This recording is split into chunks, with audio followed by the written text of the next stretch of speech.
Hello, it is Blue Seer here again with Cinderella Phenomenon. As you know, we were on route. Last time we sat there and we did Rod's bad route, so now we're doing the good route. I'm not gonna enjoy myself at all in this. It's just I know that when I fail in the very last route, because I know it's gonna end up happening, because I tend to sit there and do the first playthrough without looking at the guide, and usually I end up doing the wrong thing anyway. So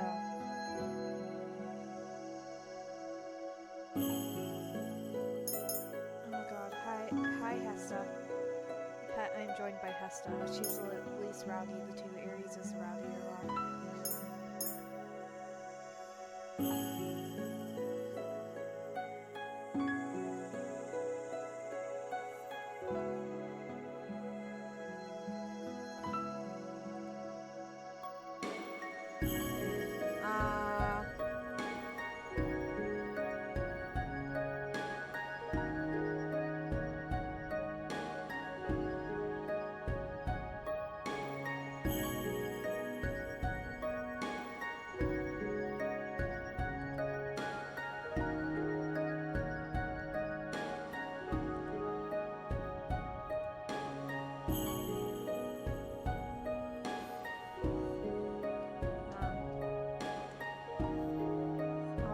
Actually, okay.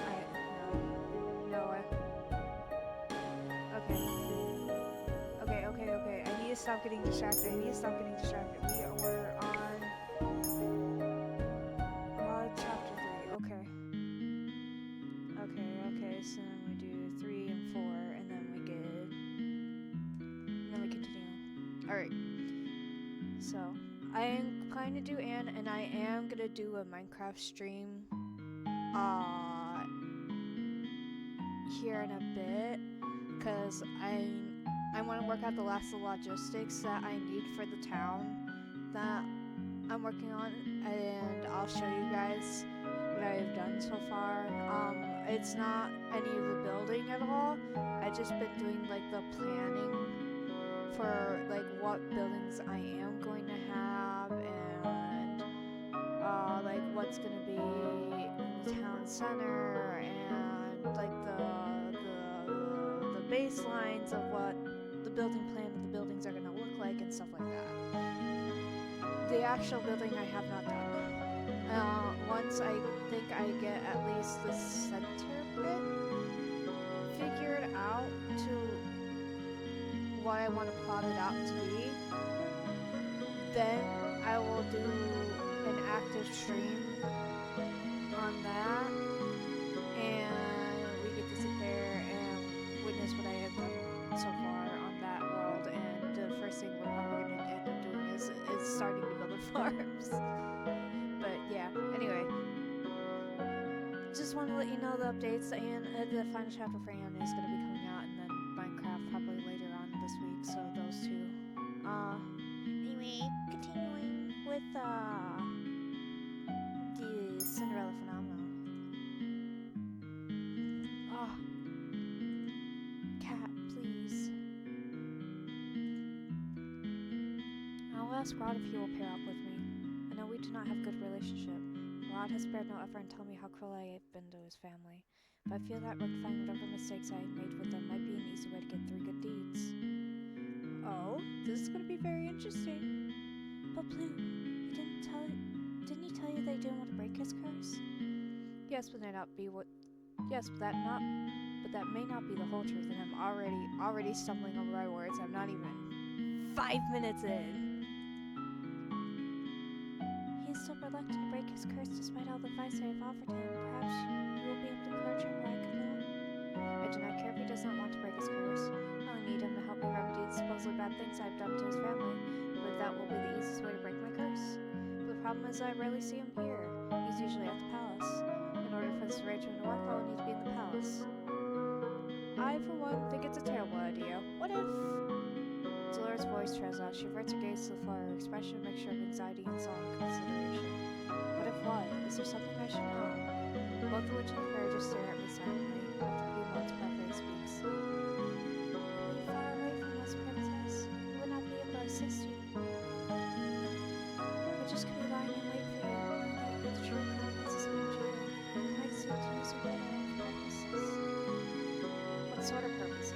What if they would just be after me in the first place? Many of them have been corrupted by terror. Darkness has invaded their hearts, making them bitter. Many of them simply want to see the fairy tale curses continually undisturbed. This is all just speculation, but it's better to be safe rather than sorry. What would you have me do? Delora? I have an idea. I can get her into the palace and make sure there's somewhere. I think I can get her into the palace and make sure there's someone there to look out for her. How? Just trust me. Tomorrow the Ice Princess returns to her palace. I have a bad feeling about this.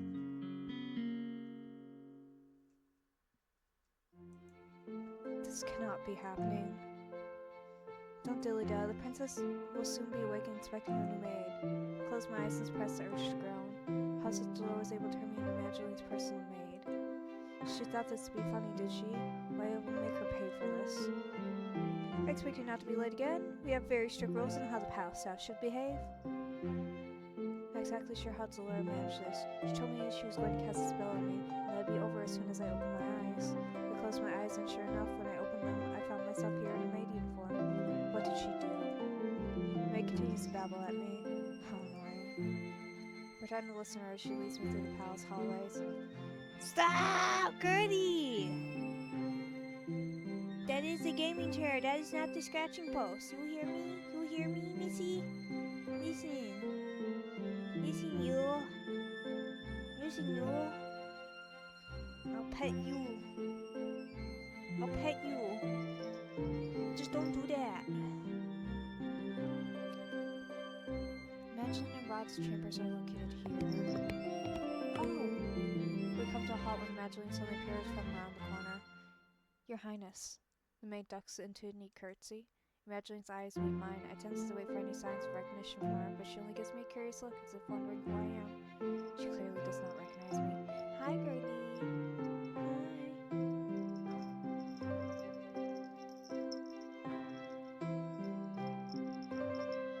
Little jingles.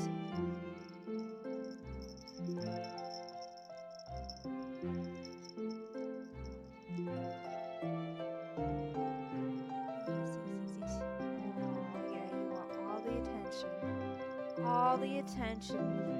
All the attention. Aww.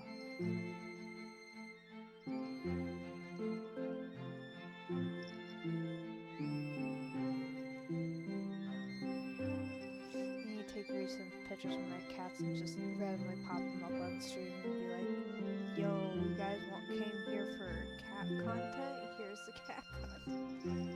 ASMR, me petting my cats, and the occasional picture every so often. Although my YouTube does have like a few shorts of them. I should post more for the people. They really like the cats. But then again, the internet's always loved cats. She clearly does not recognize me. Maid suddenly reaches back and pulls at my shoulder, forcing me into a bow. You're in front of the Crown Prince of Angelo. Show some respect, girl. My apologies, Your Highness. She's new and clearly needs to be taught some manners. Excuse me? Oh, please. There's no need for that. What is she trying to achieve by pretending to be kind to a palace maid? What is she trying to fool? Your Highness, this is your new personal maid. Evangeline glances at the maid, looking confused. Why do we need a personal maid? It's by the king's orders, princess. Evangeline turns to look at me again. What is your name? She's talking to you, girl. I scowled at the maid before facing Evangeline. I can't believe I've fallen so low, now being ordered around by a maid. Blue. It's nice to meet you, Blue. I hope we can get along. When I do not respond, Evangeline's face falls. I was just heading to breakfast with my family. Of course, Blue will escort you to the dining hall. I raised my eyebrows and the maid irritated. There's no need for concern. I can get there on my own. I breathed a sigh of relief. I'm not here to babysit her. The maid leans forward and whispers something in my ear. I don't know how it is that you landed this position, but you owe the royal family your diligence and respect. If you continue to show disrespect, I'll be having a word with the king. The maid pushes me forward so that I'm forced to stand next to Evangeline. She will escort you to the dining hall, Your Highness. Her job requires that she follow you everywhere in case you require assistance with anything. But it's almost time for breakfast, Princess Imagining. Princess Imagining frowns and looks at me. I'm so sorry. What is she apologizing for? Good morning. Good morning. It seems you've met your personal maid. The king's eyes widen as soon as he spots me. You look familiar. Does he recognize me? I feel a little tremble in my heart as I consider that hope. Are you not the girl who came to the gates before? I deflate with a soundless sigh. He numbers me as a peasant. This is the first time meeting you as Imagining's personal maid. What is your name? Blue. That is a lovely name. We're glad to have you here, Blue. The king gives me a warm smile. The softness of his gaze makes me angry. He never treated me so kindly when ever me as his own daughter. Imagining takes her seat while I walk to stand at the walls beside the other maids and butlers. The door opens while Rob walks inside. He greets King Ophelia and then his sister. He's just about to take his seat when his eyes suddenly fall on me. The shock is apparent on his face. Rod, is something wrong? I see there's a new maid on staff. His tone is almost accusatory. I bristle at his words and about to say something when Ophelia speaks. She's Imaginine's new personal maid, Blue. Rod stares at me for a few moments, his expression unreadable. Eventually he moves to take his seat. I stand still and watch the royal family eat their breakfast. The small area is filled with happy conversation. The four of them smile at each other while they speak, and it's easy to see how comfortable they are with one another. When I was still here, our meals were always so quiet, but everyone looks so happy now. I bite my lip to will the heavy feeling away. Rod told me that before, but I did not want to believe him. I turned back to the conversation at hand. We have something very important to discuss with you, Imagining. Oh? I brought this up before, but now the matter is more pressing. Is this about... Yes, this is about the ball. Ophelia gives the king a disapproving look. Dear... I know it seems a strange proposition, but this is royal tradition. Imagining is at a suitable marrying age and this ball may yet help her find a suitor. But a husband? Imaginine's cheeks are tinted pink. A royal ball for Imagining. For her to find a husband. I never would have agreed to such a thing. The king never forced me into one because he knew that. I will not force you to marry someone you do not love, Imagining. We agreed on this ball to uphold tradition. All eligible bachelors will be invited in 4 months' time, and you will choose men you want to court you. I did find my true love through a ball, after all. He glances at Ophelia, who responds with a fond smile. Her expression falls back into something more worried when she looks at her daughter. But if I can't choose anyone? We will throw one ball, as per tradition. We will not force you into another ball if you do not find a good suitor. We must uphold traditions at least once. Perhaps this will push you to think more about the future. I will not put any added pressure on you, Imagining, but I would be happy to see grandchildren before I have to give up my throne. I'm not getting any younger, you know. It's no pressure, but pressure anyways. Father! I can tell that the king is trying to make light of the situation, but there's an undertone of seriousness. Imagining eventually sighs and slowly nods. I understand. My gaze shifts to Rod to search for a reaction, but his expression is impassive. No reaction at all. Did he know this was going to happen? But can I really be the princess the kingdom of Benjil deserves? I feel so unprepared. You are the crown princess of Benjil. You must be confident. Imagining looks down, looking genuinely distressed. I'm finished. May I be excused? But sweetheart, you've barely touched your food. You may. Imagining stands up and ducks in a quick curtsy before rushing from the room. I do not move until I feel Rod's glare on me. I realize I'm meant to follow Imagining. Excuse me? I curtsy and follow after Imagining. I barely make it a few steps away from the dining hall before the door flies open and Rod is rushing after me. What are you doing here? Okay, I gotta... For the good ain't gotta go through the choices on the guide. 'cause a guy will sit there and help me get the good end. 'Cause we don't want to go through another bad end. Okay. Answer. I'm here to break my curse. You expect me to believe that when you had people offering help at the marching? Rod's expression changes ink and clear in his eyes. No, I know why you're really here. What are you talking about? You thought you might take back what's rightfully yours, didn't you? You had no qualms about hurting my family again. I stared at him, nonplussed by his accusations. I carefully quelled the sudden anger inside me. The last thing I want is to be fired before I break my curse. I'm not here to hurt anyone, so stop accusing me of such things. We glare at each other in silence. I always thought that Rod was closed off and quiet, but his emotions are always blazing in his eyes. You shouldn't be here.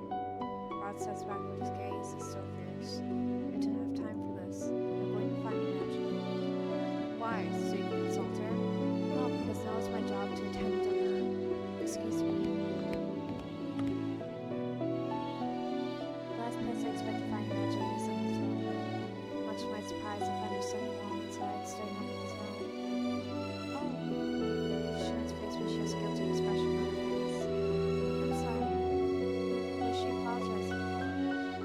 I was very wondering. Walking out and everyone at breakfast. Imagine gazes back at the throne and sighs. I'm sure any other girl would be happy to have a ball. I mean, it's like something out of a fairy tale. But she sighs once again, looks down at her clasped hands. It all sounds so perfect in the fairy tales. 3 days is all it takes before everyone's found their true love. But I don't think that's how it works out in real life, do you? I have nothing to say in response when Imagine turns her beseeching gaze to me. I don't know how I'm supposed to marry someone I barely even know. Is this really what it means to be the crown princess? Isn't this precisely what you wanted? Excuse me? When your mother married the king, you became a princess. You went from rags to riches overnight. Can I keep the bitterness from my voice when I speak? Life is playing out like Cinderella's, is it not? Why, you're missing eyeglass slippers. Even then, I'm sure the king could arrange for a pair. Cannot understand why you're so unhappy. Neither can I. Imagine turns away from me to face the throne once more, and the sun that streams from the windows I see something shining on her cheeks. She's crying. I'm so ungrateful. Blue, what would you do? What? If you were in my place, if you became a crown princess overnight, would you go through with the ball? For the sake of Angel's tradition? For the sake of your world? I would never do anything so worthless. The king never brought up the subject with me. Most likely knew I would have refused. Imagine suddenly pats her cheeks and turns to me, a wry smile on her face. I could do with some fresh air. Should I go with my friend shop in town? We have only just exited the throne room when Evangeline stopped short and I almost bumped into her back. Oh! Your Highness, what a pleasant... Sir Mithras abruptly stops to stare at me. Why is Sir Mithras looking at me so intently? Is something the matter, Sir Mithras? No, nothing at all, Your Highness. I'm just... amused. Amused? Oh, you haven't met my new maid. This is Blue. Blue? There's something in Sir Mithras' gaze I do not trust. The silence is stifling, so I curtsy at him. Sir? Charming. Sir Mithras turns his attention back to Evangeline. Where are you off to on this pleasant day? Oh, just off to visit a friend. Make sure you bring your guards with you, princess. Of course. I wonder what's taking him so long. Evangeline decided to invite Rod to join us on her visit. One of the guards offered to get Rod for her, but he has still yet to return. Another stands with us by the gates, ready to escort us into town. Why does the king even keep these incompetent fools that cannot find a single person? Maybe we should go look for Rod? But then, what if he gets here as soon as we go searching for him? I sigh. I will go look for him. You can stay here. But you don't need to run errands for me. She's yet to ask me to do anything. What does she think a maid even does? I looked at her solemnly, not answering her. Finally, she relaxed. Thank you, Blue. Inclined my head just slightly before walking off. I feel like a babysitter. I cannot believe I have to search for Rod. This is only slightly better than being dragged around by that broom.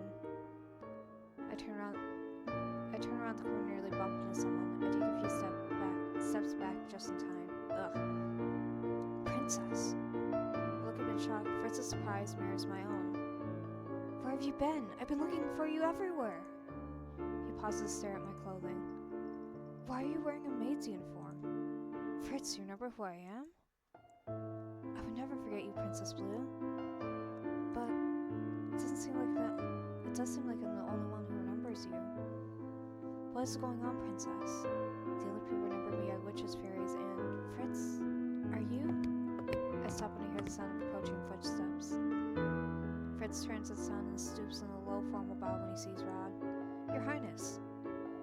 Rod's impassive face twists with annoyance when he sees me. Rod does not even acknowledge Fritz as he walks past him and stops in front of me. Shouldn't you be attending to my sister? I don't understand.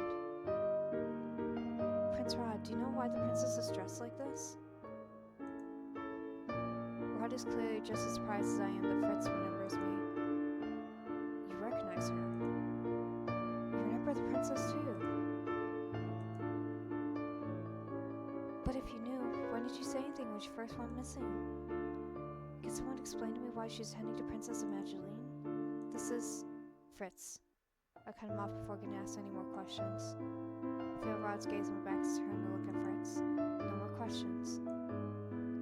But Princess, right now I'm a palace maid. A what? It's a long story and I have no time to explain now, so do not ask. Fritz is clearly discontent. He seems to struggle for a few moments before he finally sighs and nods. Yes, Your Highness. Though it is nice to hear someone here speak my title, it will not do if Fritz calls me that on accident. It's just Blue for now. But I turn to face Rod. Evangeline is waiting. What? Guard cannot even deliver her message? Where are you going? Evangeline wants us to visit her friend's shop in town. She wants you to go with us, Rod. Town. Ordinarily, I would not mind Fritz joining us. Right now, he might just be unnecessary company. He might very well give me away. Rod barely wants to speak with me when it's just the two of us. I doubt Fritz will make him more sociable. I'm assuming that accompanying you is not an option at this point. Yes. Fritz looks down for a moment before looking at Rod. I'm so sorry to ask this of you, Your Highness, but since you refuse to let me do so, please look after Princess Blue in my place. Ridiculous, I do not need to be coddled. Even if I did, Rod couldn't care less if I'm hurt. I will do my best, Sir Fitzgerald. I couldn't tell if he's being genuine or not. Fritz bows to the both of us. Stay safe, Blue. And you, Your Highness. Rod turns and begins to walk away without another word. Come on. Out of silence, we make our way back to the palace gates. I'm still thinking about what he said to Fritz earlier. Why would Rod agree to Fritz's request? Because he just wanted him to leave? I stare at Rod's back as he walks in front of me. Sometimes I cannot figure out what he's thinking. Rod! Blue! Evangeline beams when she catches sight of us. Are you ready? Rod crosses his arms. He does not look very happy with his sister. Even though Rod is the younger, I can help think he often sounds like the older of the two. I'm busy, Evangeline. I can't keep dropping everything whenever you want to leave the palace. I'm sorry, but I just really need some fresh air today. You can get plenty of fresh air on the palace grounds. I felt I need to be off the palace grounds. Imaginine's face drops as she looks down to the ground. Rod lets out an exasperated sigh before stepping inside the carriage. Come on. Rod? Just for an hour, okay? Thank you. I soon come to realize that it's easy to walk around town now that everyone has forgotten who I am. The atmosphere around town feels brighter. All the spiteful stares are gone. Princess Evangeline! Oh, how are you doing? Is your wife feeling better? Evangeline has responded to most of the people who know her. She seems to know a good majority of people in town. Hanging back as Evangeline speaks to me, the night escort hovers somewhere nearby watching for disturbances. We're going to take longer than an hour if she continues like this. I'm not going to rush her. Don't you need to return to the palace to continue whatever work it is that you were doing? Rod raises an eyebrow at me. I do have to get back to my studies. My family always comes first. If this makes Evangeline happy, then I'll gladly come with her to town.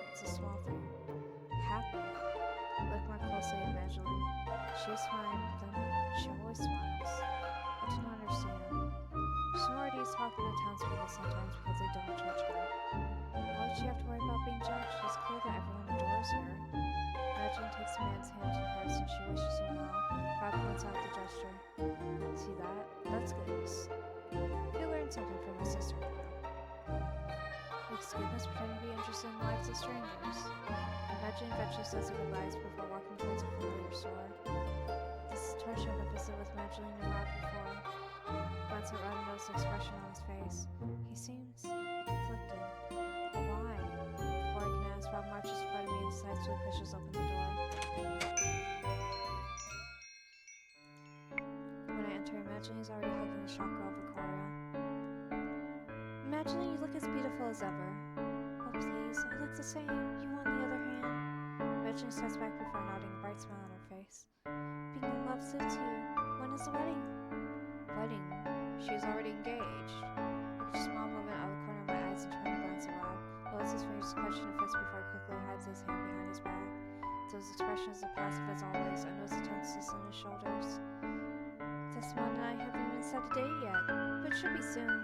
Would you? Victoria trails off as she knows the rest of us. Hello, Rod.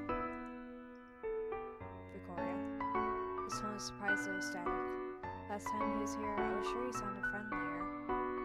So what can I help you with, Evangeline? Looking for another doll. Another doll? But Evangeline's not interested in dolls. Oh no, I'm just here to see you. I can't stay for long since Rod has things to do.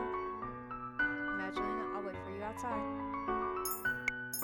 I'm doing this because my cat is laying on my keyboard and I don't want to be like sent all the way back because she decides to press a button.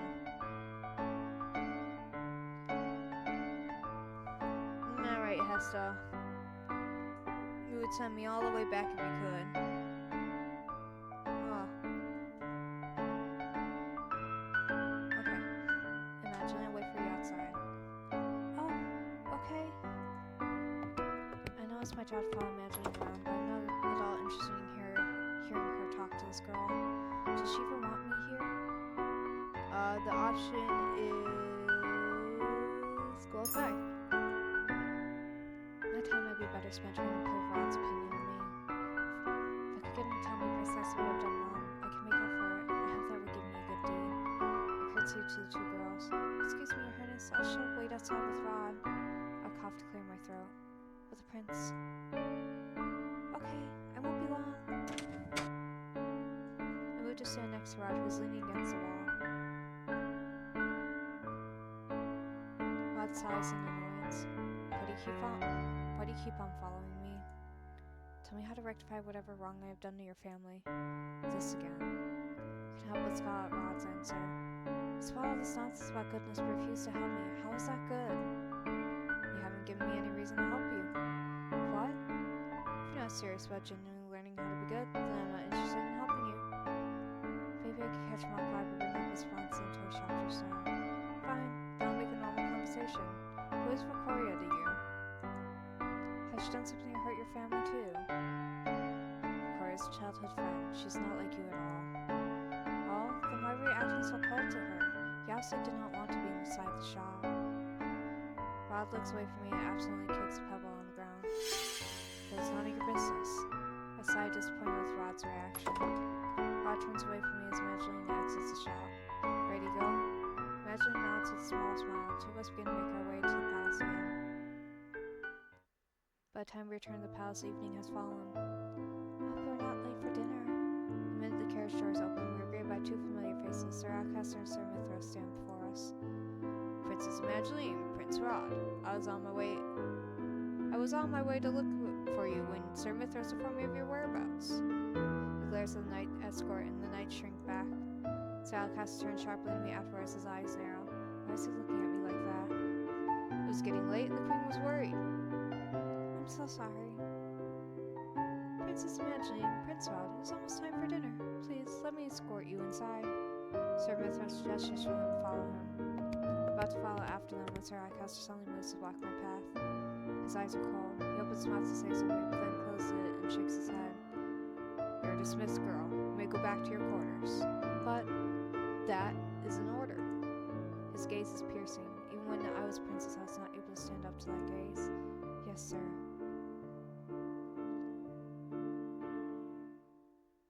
after dinner, I make my way back to the room assigned to me. As I walk down the hall, I notice Rod heading in my direction. Rod! He suddenly grabs my arm and pulls me away down the hall. Where are you taking me? Rod does not answer, just continues moving until we reach an unfamiliar door. What's going on? Rod cuts me off and places a finger on my lips. He looks around warily before finally pulling me in through the door with him. This place. I've heard of this place before, but I've never seen it. Is this a secret passageway that leads into town? Rod does not answer me. He simply keeps walking. I see no other option to trail after him. How is it that you know this place? He still refuses to answer. Are you deaf? Rod suddenly stops, and I bump into his back. I slump back with a scowl. You ask too many questions, because you refuse to answer any of them. I glare back at him until Rod makes an exasperated sound. Lady Parfait is the one who told me about this passage. It makes sneaking out of the palace easier. Parfait? She not give me any explanation as to how she knows this place. There are only meant to be 2 copies of the keys. The king has one, and Sir Alcaster has the other. Then why do you have a key? To tell me you stole it from the king. I'm not a thief. Lady Parfait also had a copy. She saw fit to provide me with a key for my own use. What? How does Parfait have a key to this place? You'll have to ask her that yourself. Once we step in town, I realize where it is that we are headed. We're going back to the Marchen. Delora is the first person we see as soon as we enter the Marchen. Oh well, look what the cat dragged in. Delora, you. Rod's glare silences me. He steps forward and points back at me, gaze icy. She's not staying at the palace. What? Delora raises an eyebrow. Why is that? She works there now.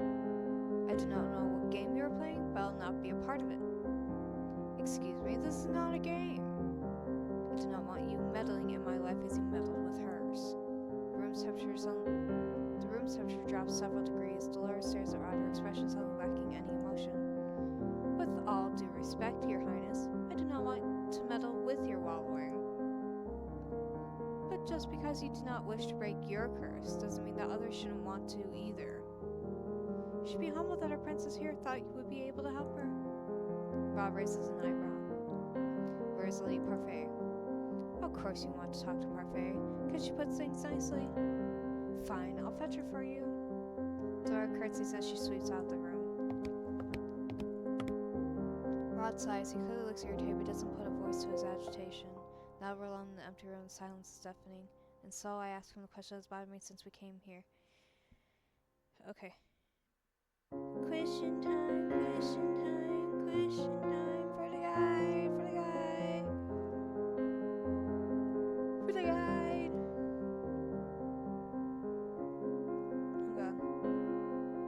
Okay, what do you want me out of the palace instead? The further away you are from my family, the better. I glare at him. Your action is completely unwarranted. I'm trying to make up for what I've done in the past. Only because you're being forced to.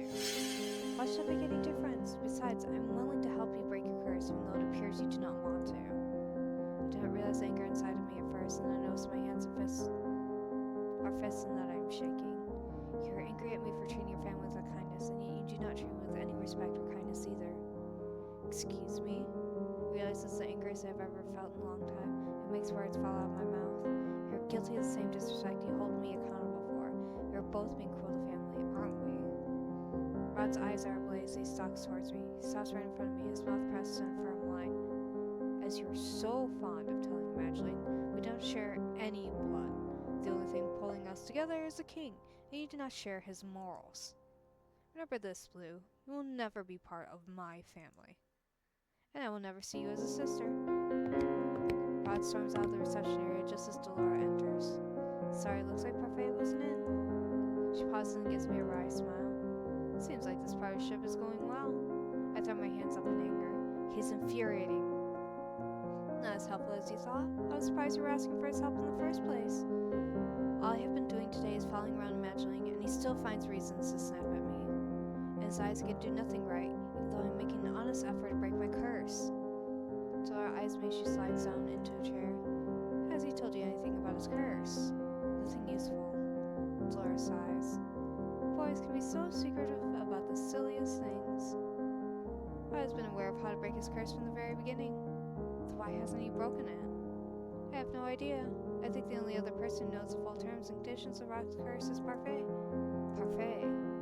Parfait has known Rod for a while. She convinced him to keep coming to the margin even after he gave up on breaking his curse. Parfait also thinks that working with you will convince Rod to try finding another way to break his curse. Another way? Don't ask me. I don't know much about his curse either. If you keep trying, you might convince Rod to talk. I doubt that very much. It seems like that all I'm doing is convincing Rod that I do not deserve to break my own curse. Dora looks at me curiously for a few months and she grins. I have an idea. It's another terrible idea. Oh no, this one's much better. I'll just stick around with you, you know, watch out for you. What? Dora, watch out for me. I'm surprised when Dolores suddenly stands before me in her doll form. There's no way you and Rod are going to sort yourselves out without some kind of help, so I'll be tagging along. It's much easier when it travels size, yeah? Yeah? Yeah. Hi, Hester, hi. Oh, she's pressing buttons. She's pressing buttons. She's pressing buttons. She's pressing buttons, hi. Time to save cause she's pressing buttons. She's button pressing. She's button pressing. Button pressing girly.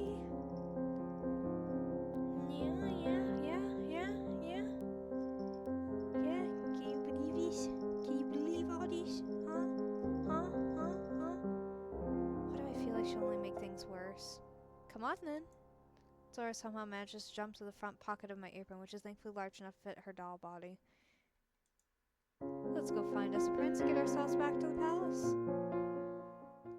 Can't believe the first time around I sat there and predicted the maid route, and then when she turned into a doll, I guessed the front exactly which pocket she was going to hop in. It's been more than a week since Rod and I returned from marching. He's been avoiding me ever since that day. Not that we have much cause to be around each other nowadays. I'm constantly on my feet preparing for Reginald's ball. This is ridiculous. Better to be busy than bored, princess. I stopped for a moment, better balance the pile of fabrics I'm carrying when the maids ordered me to bring the suits as sitting rooms so they could be sorted down. Being reduced to fetching and carrying. I've made no progress in accomplishing my first good deed. I doubt that simply following orders from the other maids will help me get my first good deed. I finished shuffling in my pocket and noticed Dolores picking her horse someplace out. Better to obey rather than disobey at least. You're not going to get a good deed being stubborn. Anyways, you gotta put yourself out there a bit more, princess. You can't just do whatever is convenient for you. That's not good. Dora's been no help at all. Wait, organize this place. Is this where your room is? I stopped in front of the door to my old bedroom. Ever since I came here, I've been ignoring this room, not wanting to see what the king did to it during my absence. Do you not want to go in? Why should I? It's not as if it's my room anymore. Oh, you're no fun. I'm curious about how it's changed. I would be lying if I said I wasn't. I guess a little bit. I stepped in and closed the door behind me. It's like stepping into the past. The room is exactly as I left it. It seems completely untouched. Moments later, Dolores standing before me in the human form. It looks like someone's been dusting in here. Strange. Considering no one should remember who this room even belongs to. Glance around, eyes wide. Everything looks the same. Put the fabrics I'm carrying down on the bed and make my way to the shelf where my dolls are displayed. My eyes pause on a specific doll.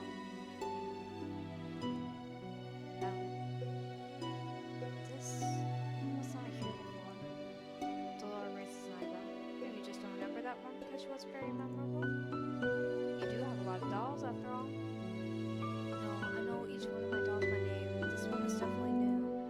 She looks very similar to dolls I saw at Victoria's shop. I quickly turned the sound of the door on. My eyes moved to Laura. She's already turned into a doll and tucked herself behind the shelf with the rest of my dolls.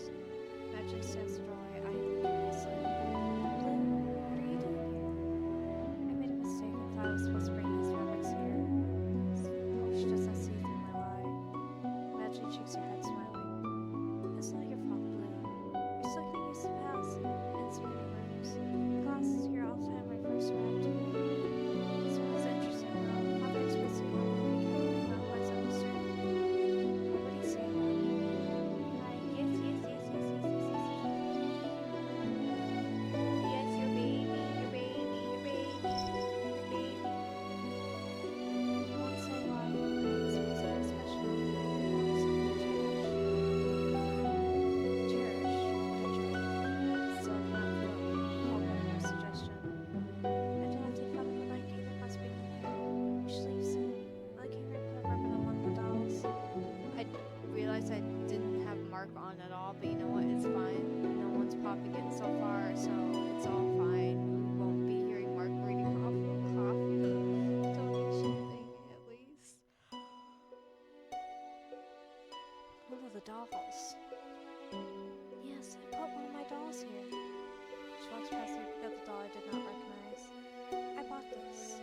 why did you buy this one?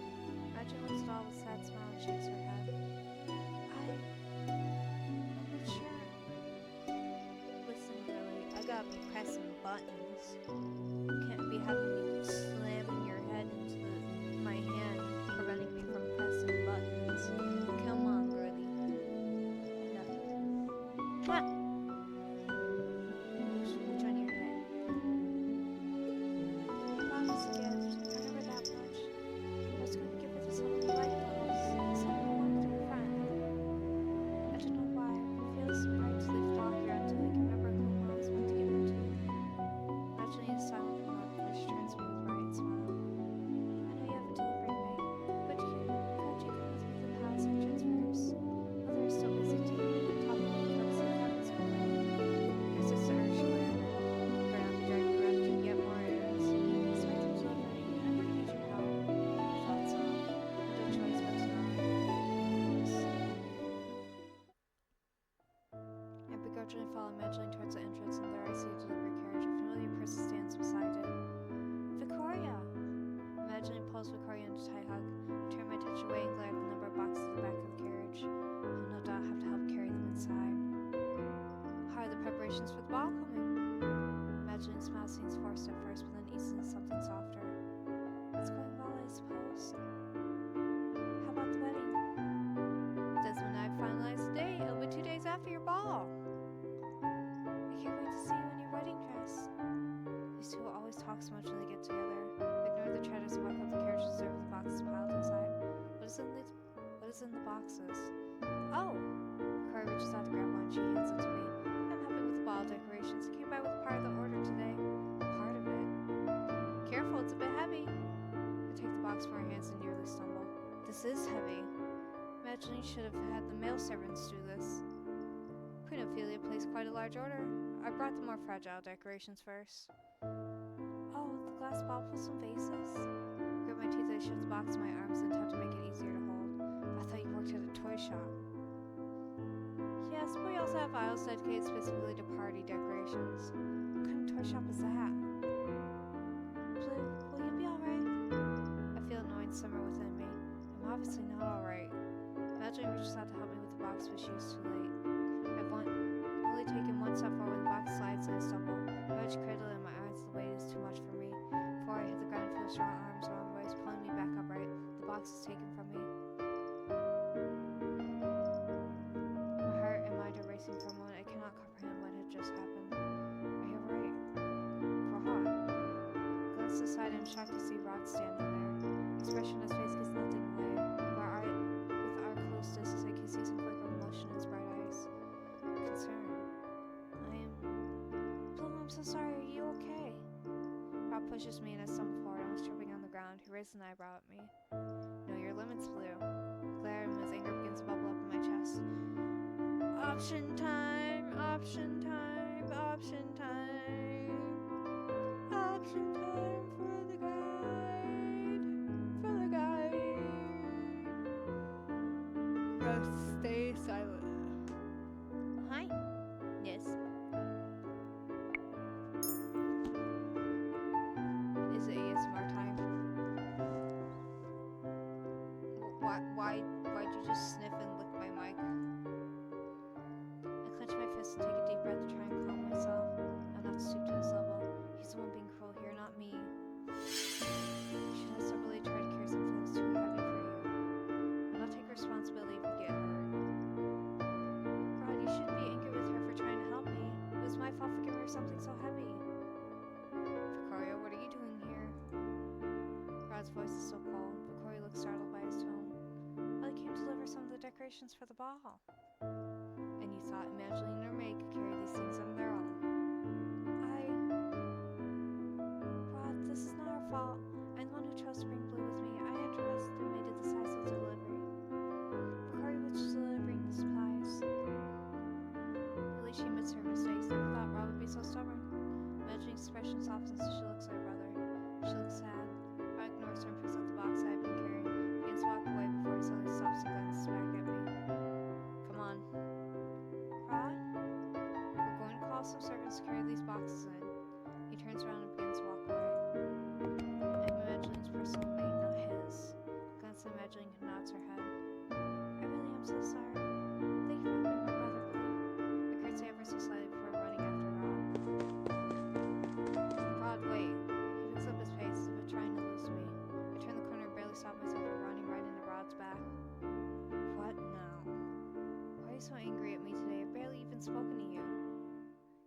depressed enough to darken my mood. Glared him across my arms. Funny, you call me cruel right now, you're worse than I ever was. I don't need someone who hasn't even managed a single good deed to lecture me. I have to try very hard to resist the urge to slap him. You're supposed to help me get a good deed. As I said before, I never agreed to it. I still refuse to help you. Rod starts walking again. I hurry after him. I couldn't help but recall how cold he was with Victoria earlier. I thought they were friends, but he treats her like this at the toy shop too. Why were you so angry with Victoria earlier? No reason. I raise my eyebrow when Rod quickly answers the question. Then you were cold for no reason. You have such a princely disposition. Rod frowns but has no rebuttal for my words. Must be generally cold and unfriendly. Excuse me. That would explain why you treated Victoria as you did. I thought that you two were childhood friends. Victoria was always closer with Evangeline than with me. We may have been friendly once, but we since become distant. Distant? It's none of your business. I pause to pass by my door, remembering that I left both the fabrics and the door inside. I make my way towards the door and open it. What are you doing? None of your business. Enjoyed your field trip? I frown when I see her sitting on my bed in human form. What would you have done if it wasn't me? Us witches have a sense for these things. Delora. Rod suddenly enters the room. It's nice to see you here, Lady Delora. Nice to see you too, little Sebby. Why are you here?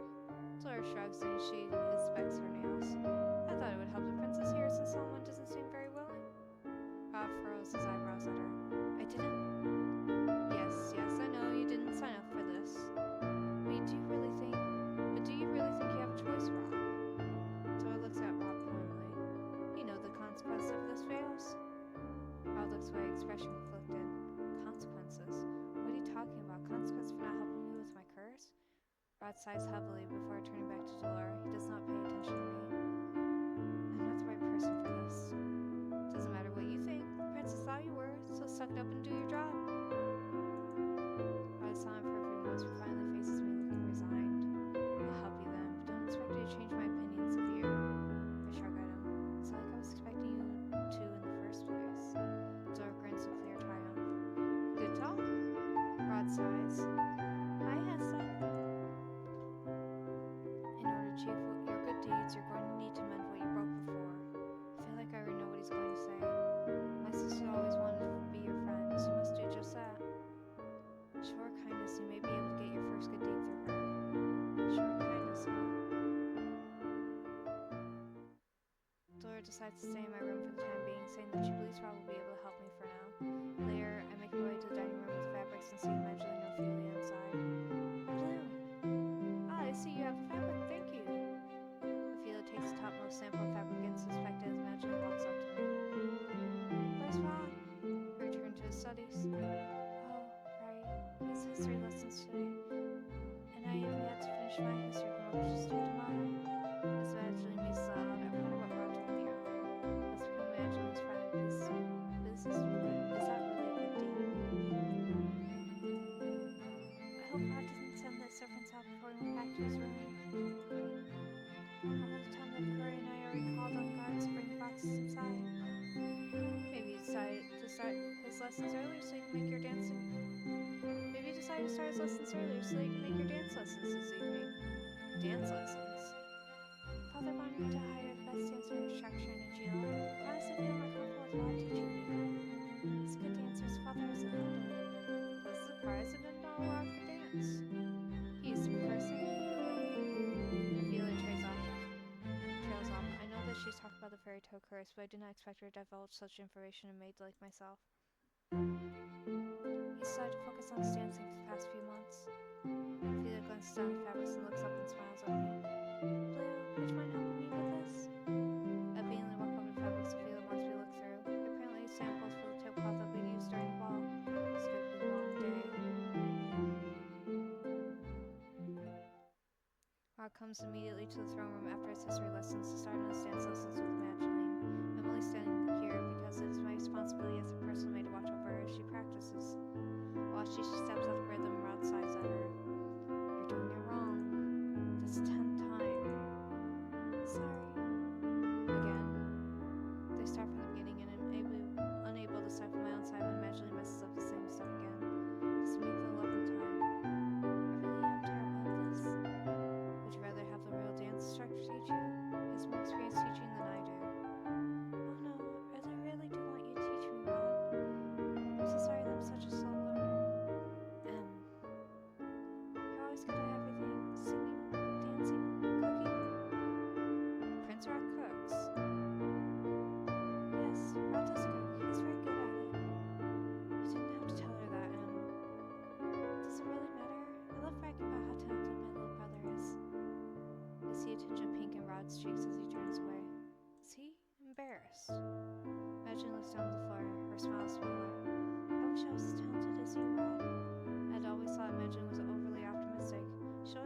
smiles back with a smile no matter how many times I pushed her away.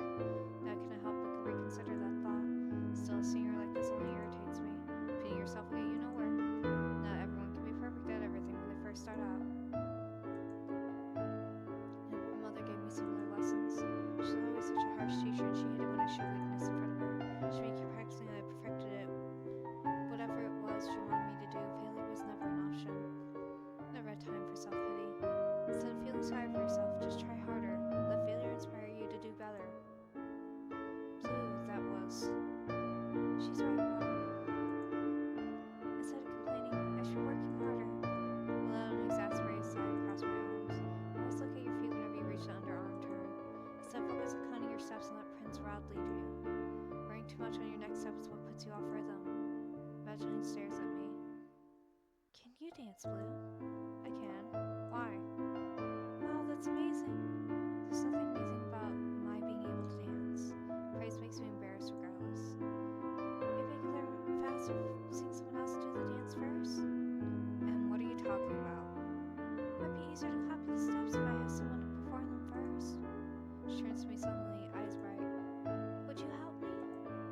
I meant to assist Evangeline in any way I can, but dancing with her brother.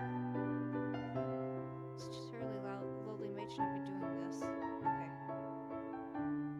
And God says to refuse, actually. Hi, Grady. This is for the good end. Okay, so refuse.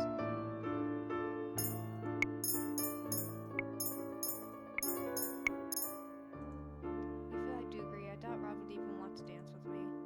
You cannot learn how to dance by watching someone. You have to practice the steps yourself. But if you need a break, you can just say so. No, really, I find it easier to learn through visuals. Sorry for making you uncomfortable. Let's just continue our practice, Rod. Imagining smiles at me, it was obvious that she looks more disheartened now. Rod looks at his sister before shaking his head. He turns and walks towards me. He holds out his hand. Would you dance with me? What? Rod leans close to me and speaks in a low voice. Play along? This is just for Evangeline. He's actually curious about your dancing, Princess. I'm surprised when Sebby suddenly whispers to me. I can tell it's Sebby by the change of pitch of voice. Oops. Sorry, Rod. Rod glares at Sebby before looking at me again. Well? I shift my gaze to Evangeline is practically beaming. I sigh and take Rod's hand. And Evangeline just like treating me as maybe this is a little too much. Fine, just this once. I put my hand on his shoulder and he places his hand on the small of my back. Rod looks at me but quickly averts his gaze. Is something wrong? I didn't think I would ever have to dance with you, is all. Neither did I. Rod looks at me again. This time he has a uncomfortable scowl on his face. He's not the only uncomfortable one here. We both start dancing and mentally start counting the steps. It's been a long time since I danced with anyone. The steps come to me naturally. The dance is rather simple. While Rod and I move stiffly, I cannot help but notice his careful footwork. We realize that Rod is really a pretty decent dancer. Of course, I would never openly admit that. When we stop, I hear Evangeline clapping her hands. She looks at the both of us in awe. You really are a good dancer. Thank you so much for showing me the steps. Now I know for sure what to do during that part. I just shrug at her before stepping back in the corner. Evangeline takes her position in front of Rod once more. This time she has a bright smile on her face. I cannot believe something as simple as that has made her so happy. At the end of the day, Evangeline's managed to do the steps correctly. She tells me many times how grateful she is for the help. After practice, I return to my room, retire to bed, and think about how happy Evangeline was. How can such small things make a person so happy? He stepped out of rhythm again, Blue. But Mother, this is really hard. Princess never complains. You must perfect this waltz by tomorrow. Otherwise, I will not allow you to play with your dolls for the day. But if you have time for ejections, you have time to push yourself harder. Now, once again from the top.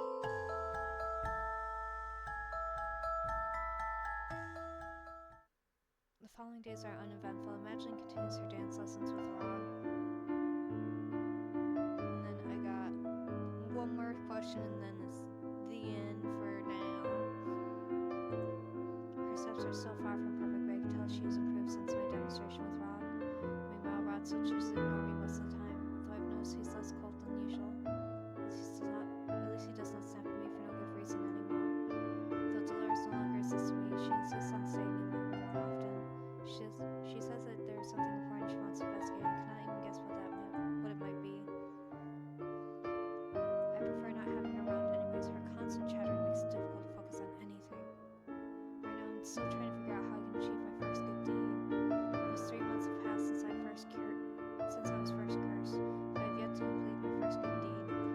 said cured, and I was just about to be like, I'm not.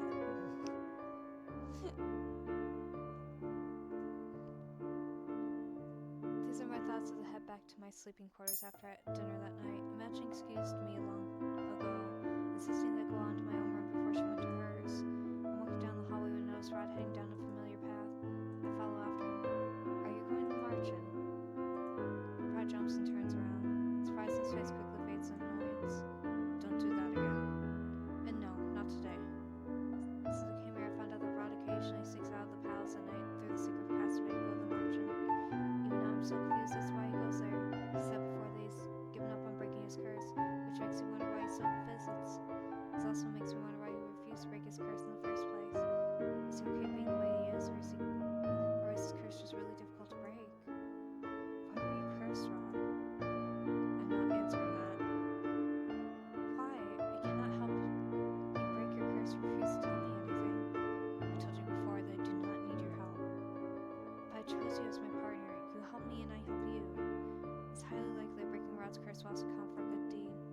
Rod scowls at me and crosses his arms.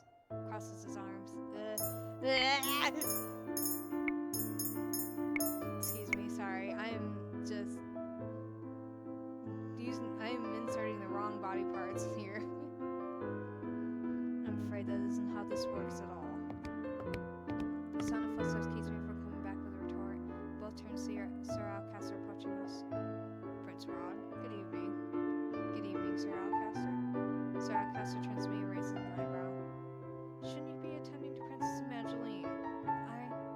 Rod silences me with a look. He moves his hand in front of me, shielding me from Sir Alcaster's gaze. We were just about to go to her. Let's go, Blue. Rod strides away and I quickly curtsy at Sir Alcaster for following after Rod. I can still feel Sir Alcaster's eyes on my back as I walk away. I try my best to suppress his shoulder. Rod and I walk through the hallway in silence. Both stop in our tracks when we hear the clattering of silverware. I look around and realize that the sound has come from behind a setup of doors that is slightly open. The dining hall. Oh no! That's Imageline's voice.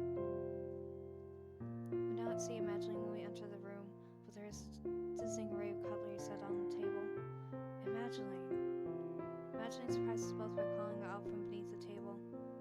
She flashes an embarrassed smile as she gets to her feet, holding several forks and knives in her hands. What are you doing here?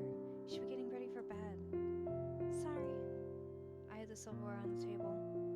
I just thought I could practice before I sleep today. It's already been an incredibly long day for her, and she's still doing this? Watch as Imageline puts the cutlery back on the table in the wrong places. You need to rest, Em.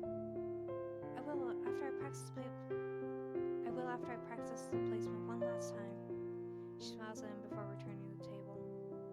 I don't know why a person would need so much cutlery. One fork, one spoon, and one knife should be more than enough for any meal.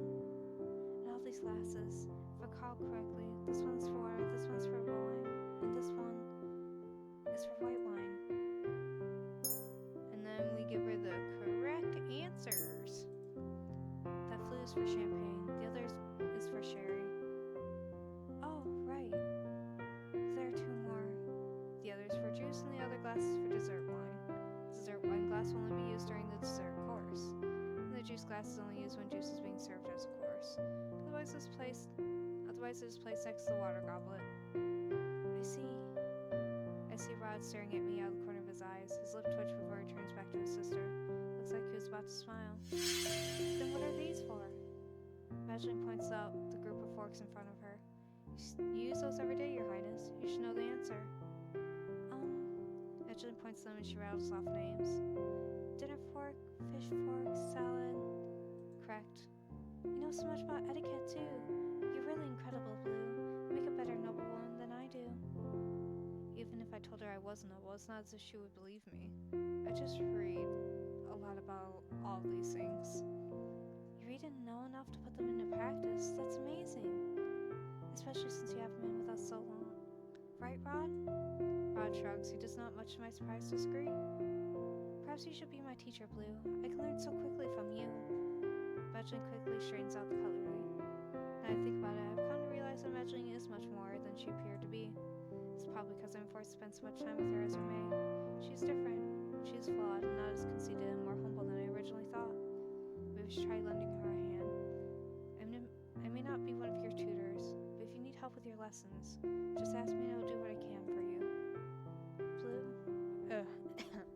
Blue glanced at Rod, who was once again wearing that expression of surprise. Hi. Yes, Gertie? Hello. I'm almost done, I promise. I promise, I'm almost done. I'm almost done, Gertie. I'm almost done, Gertie. I promise. I promise. I promise. I shift my attention to Evangeline once again. You only have 1 month left to prepare, and as your personal maid, I feel it my responsibility to help you in whatever ways I can. Blue. Evangeline wipes her eyes to the back of her hand, and that's when I notice something glistening on her cheeks. Is she crying? You're extremely kind, Blue. Thank you. I will definitely take you up on that offer. I'm still looking at Evangeline when I catch a faint glow coming from the pendant on my chest. What just happened? Oh, what a pretty necklace you have, Blue. Thank you. Anyway, for now I think the both of us would benefit from some sleep. After escorting Evangeline back to her room, I walk out into the hallway in a daze. What was that light? It seems you actually managed to attain your first good deed. I didn't know he was still here. I look down at my pendant, astonished at what I see. A piece of the glass slipper. I gingerly touch a new piece that's hanging next to my existing glass slipper pendant. It is real. You're not too bad after all. Do you just compliment me? What? Rod turns away. Nothing. He walks away, leaving me alone with my thoughts. And now we save. And now we save. No, we're not doing that. We're not doing that. Anyway, thank you so much for joining me today. If you like what I do, you can catch me over at Blue_Seer at Twitch, which is spelled BLUE_SER. Give me a follow there. I usually stream at 6 p.m. EST in the US here. And if you want to sit there and catch previous VODs or previous route playthroughs of this, you can catch that